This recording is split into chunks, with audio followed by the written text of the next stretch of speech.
minlərlə vətəndaşı terrorizmin qurbanı olmuş Türkiyə bugün terrorsuz dünyaya bir addım daha yaxında. PKK terror təşkilatının özünü ləğv etməsi ölkənin terrorizmlə mübarizəsinin əsaslı uğuru kimi xarakterizə olunur. Qardaş ölkə 1970-ci ildən terrorla mübarizə aparır. Ölkənin terror təşkilatları ilə çətin mübarizəsi özünü 80-ci illərdən büruzə verməyə başlayır. Buna səbəbsə artıq Türkiyə ordusunun PKK ilə qarşı-qarşıya qalmaq məcburiyyətində olması idi. Davamlı təxribat cəhdləri, təzyiq və terror aktları mübarizə dalğasının daha da genişləndirilməsi və stimullaşdırılması ilə müşahidə olundu. Təşkilatla mübarizəni qəlizləşdirən əsas amillərdən biri isə PKK-ya qərbdən birbaşa dəstəyin verilməsi idi. Kollektiv qərbin bir qism üzvü Türkiyədə gərginliyi məhz bu təşkilatın əli ilə qıcıqlandırmağa çalışır. Ölkənin əsas uğurlarından biri təşkilatın aparıcı ünsürlərini zərərsizləşdirmək, strateji əhəmiyyəti yüksəklikləri terror təşkilatına təmizləmək idi. Analitiklər bildirirlər ki, qruplaşmanın həbsdəki rəhbəri Abdullah Öcalanın tərəfdaşlarına bu ilin fevralındakı çağırışı artıq təşkilatın silahlı mübarizədən imtinasına gedən yol kimi xarakterizə olunur. Rudav nəşri yazır ki, təşkilatın qurultayında PKK-nın silahlı mübarizədən imtina edərək siyasi və demokratik yollarla fəaliyyətə keçdiyi bildirilib. Həmçinin beynəlxalq ictimaiyyətə dəstək üçün çağırış edilib.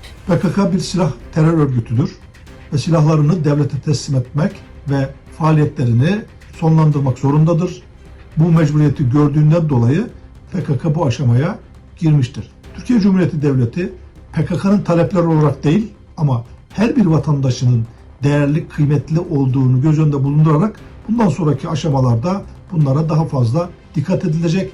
PKK bu silah bırakma sürecinde eğer sadece PKK'yı bu kapsama alıp diğer örgütlerle ilgili herhangi bir faaliyete geçmezse Türkiye Cumhuriyeti Devleti terörün her türlüsüne karşı mücadelesini sonuna kadar sürdürecek. Təhlillər göstərir ki, terror təşkilatının özünü buraxmasından sonra siyasi, diplomatik, o cümlədən iqtisadi sektorda da müəyyən dəyişikliklər müşahidə olunacaq. Qeyd edək ki, təşkilat Türkiyə hakimiyyətinə PKK-nın həbsdə olan lideri Abdullah Öcalana hüquqi və siyasi zəmanət verilməsinə dair çağırış da edib. Artık PKK'nın Türkiye Cumhuriyeti içerisinde yaşayan Kürt vatandaşlarının baskısı üzerinden kalkacak. Kürt halkı artık omzunda terör örgütü baskısıyla istediği terör örgütü baskısını üzerinde hissetmeyecek.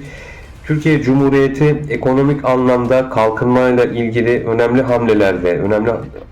hamlelerde bulunacak ve tabii ki bu Türkiye'nin kazanımları Türkiye Cumhuriyeti'nin içerisinde bulunan sadece Kürt vatandaşımız değil, diğer vatandaşlarda da bu ekonomik kalkınmayı pay edilecek. Proqnozlara əsasən PKK-nın özünü buraxmasından sonra təxribatlar tam olaraq səngiməyəcək. Bu özünü kiçik marginal qrupların propagandaları kontekstindən göstərəcək. Ancaq bütün hallarda Türkiyənin belə vəziyyətlərə hazır olduğu və mübarizəni davam etdirəcəyi qaçılmazdır. Siyasi proseslərin gedişatı PKK-nın xarici ölkələrdə yerləşən digər qolları ilə mübarizənin stimullaşdırılmasını zəruri edir. Zeynəb Mirzəyeva, Real.